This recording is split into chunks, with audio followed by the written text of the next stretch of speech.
Nah, Dr. Hasto tadi menarik kalau kita bicara soal remaja ya. Remaja ini kan ya tidak bisa dipungkiri, artinya nanti semakin tambah tahun akan bertambah usia, secara tidak langsung pasti akan merencanakan pernikahan, bahkan berkeluarga. Nah, ini dampak dari adanya perilaku beresiko yang kemudian dilakukan oleh remaja ini seperti apa kalau dalam perencanaan pernikahan dan lain sebagainya? Ya begini, jadi contoh begini, remaja itu tidak mengenal tentang konsep kesehatan reproduksi, misalkan begitu ya.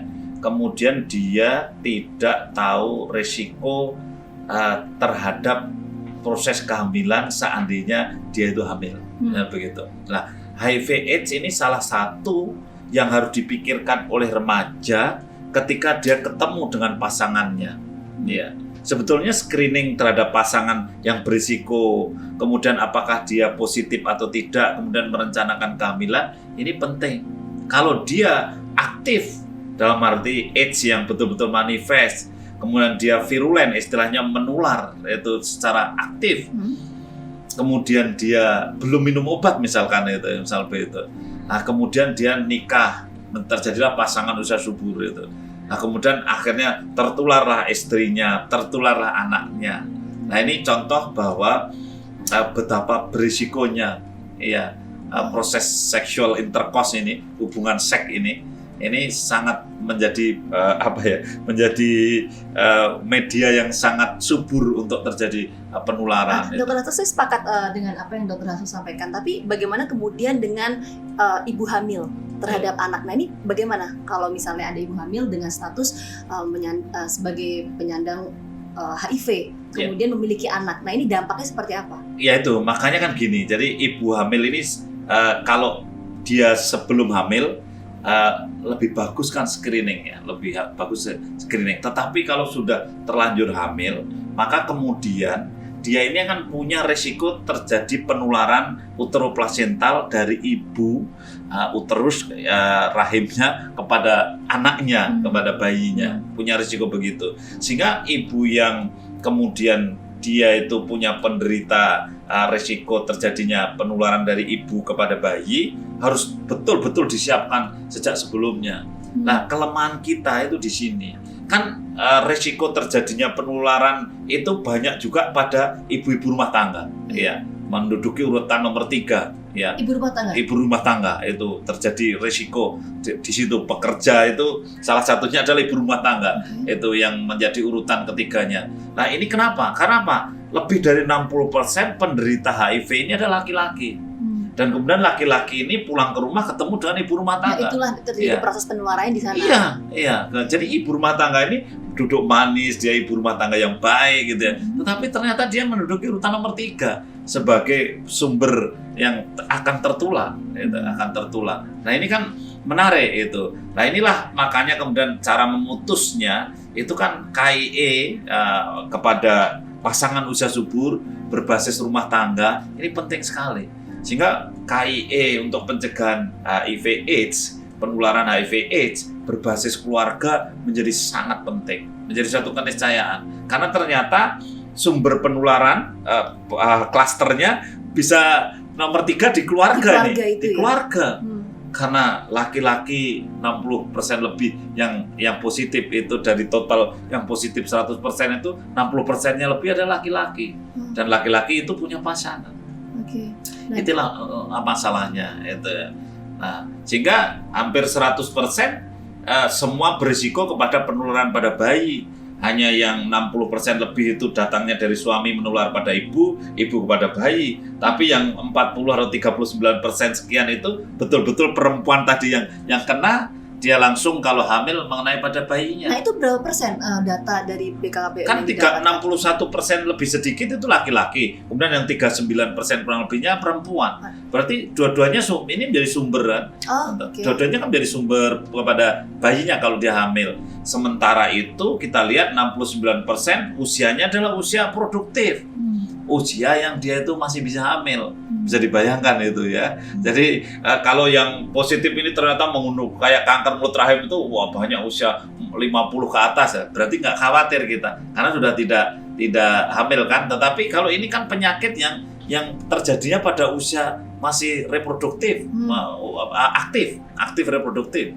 Nah inilah yang kemudian harus dikendalikan dengan berbagai macam penjelasan kepada pasangan usia subur di dalam keluarga, baik yang sudah berkeluarga maupun yang baru mau berkeluarga. Oke. Ya. Nah, Dr. Hasto, tapi begini pertanyaannya, tadi menarik yang disampaikan oleh Dr. Hasto, tapi kalau misalnya saat ini mungkin ibu-ibu di luar sana yang saat ini berstatus atau menyandang sebagai status orang dengan HIV, saat ini kondisinya setengah hamil.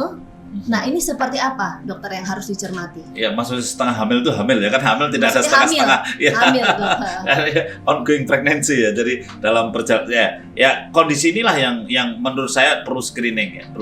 Jadi kalau seandainya ada orang hamil dengan HIV, ini kan jelas harus dikawal betul, ada dokter ahli infeksi khusus yang memang membidangi HIV, kemudian memberikan treatment obat apa yang sebaiknya diminum, bagaimana mencegah agar tidak terjadi penularan dari ibu ke bayi, bagaimana teknis apakah dia nanti pada saat melahirkan boleh menyusui atau tidak, itu terus dikonsultasikan terus itu. Harapan saya dari BKKBN ini kan bidangnya KIE ya ini. Jadi bagaimana komunikasi, edukasi ini harus terus dikawal gitu.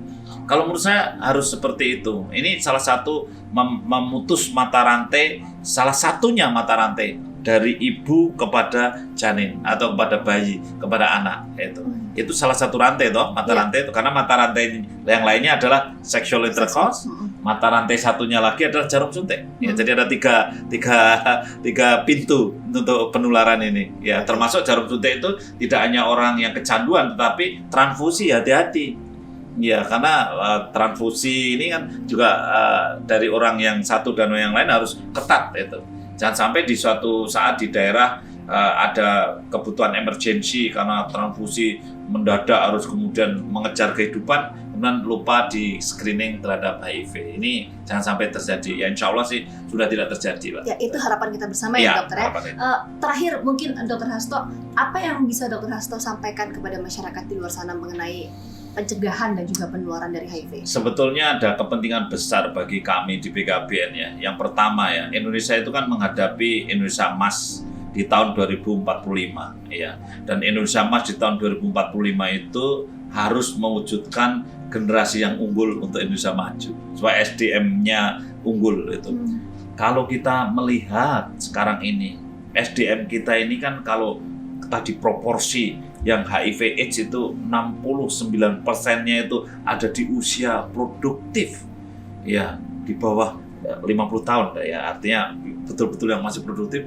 Kita kan harus memetik bonus demografi di dalam periode ini ya, di mana periode kita sekarang ini periode banyak usia produktif dibandingkan yang tidak produktif. Kalau kemudian kena HIV AIDS di satu sisi ya, jadi tidak produktif. Ya. Di sisi lain kemudian ada pandemi gitu. Efek domino. Kemudian di sisi lain kita masih punya penderita TB juga banyak itu. Kemudian di sisi lain pendidikan kita rendah, rata-rata 8, sekian itu. Sehingga kesempatan Indonesia untuk menyongsong Indonesia Emas dengan SDM yang unggul untuk Indonesia maju itu menjadi berat itu. Karena Mbak Vita tahu ya bahwa kesempatan untuk menjadi bonus demografi itu sebetulnya hanya sekali sebetulnya. Kalau 2 kali itu ya kalau usia tua-tua kita ini bisa produktif baru bisa 2 kali. Tapi jangankan usia tua, kita ini yang muda saja masih tidak produktif gitu kan. Makanya kalau untuk di Indonesia kan kita untuk bisa bonus demografi yang kedua pesimis lah. Tetapi yang bonus demografi yang pertama inilah yang harus kita kejar.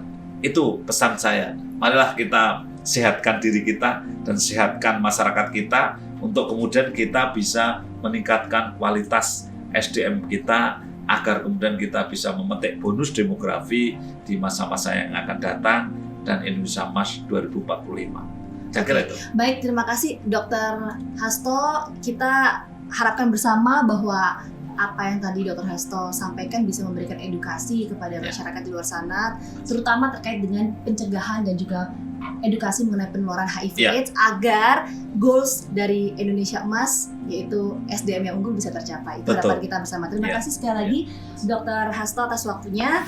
Kita harapkan juga sehat selalu ya dokter ya. Terima kasih sekali lagi. Nah, itu tadi sedikit perbincangan saya bersama dengan Dr. Hasto, dan jangan lupa untuk terus ikuti channel YouTube ini, dan jangan lupa juga untuk like, komen, dan juga subscribe. Sampai jumpa.